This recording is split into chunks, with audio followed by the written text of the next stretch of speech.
यह है लफड़ापुर और यहाँ पर दो गैंग का राज है। एक गैंग को शाका का पिता जगनू चलाता है जिसका नाम है खूनी पंजा, और दूसरी गैंग जिसे शबनम का पिता बशीरा चलाता है उसका नाम है मौत का मंजर। इन दोनों गैंगों में बहुत दुश्मनी रहती है और रोजाना उनकी गैंग वार होती रहती है, जिससे लफड़ापुर के लोग बहुत परेशान हो जाते हैं। सारे लोग जब इंस्पेक्टर गोरिल्ला से शिकायत करते हैं कि इन गैंगों ने हमारी जिंदगी मुश्किल कर दी है, तो गोरिल्ला सोचता है कि इनके खिलाफ कुछ करना चाहिए। वह सबसे पहले जगनू के पास आता है और उससे कहता है, तुम्हें अब यह दुश्मनी खत्म कर लेनी चाहिए।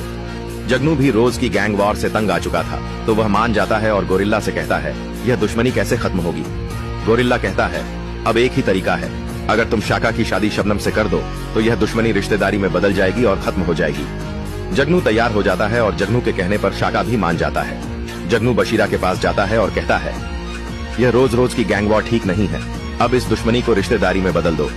बशीरा, जो कि जगनू की गैंग को पूरी तरह खत्म कर देना चाहता था ताकि अकेला लफड़ापुर पर राज कर सके, जगनू के सामने तो शाका शबनम की शादी के लिए मान जाता है, लेकिन मन ही मन प्लान बनाता है।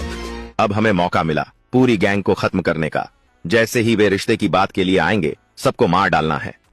अगले दिन जब गोरिल्ला जगनू और बशीरा को एक जगह बुलाता है, तो जैसे ही जगनू और शाका वहां पहुंचते हैं, बशीरा के आदमी उन पर हमला कर देते हैं, जिसमें जगनू बुरी तरह घायल हो जाता है।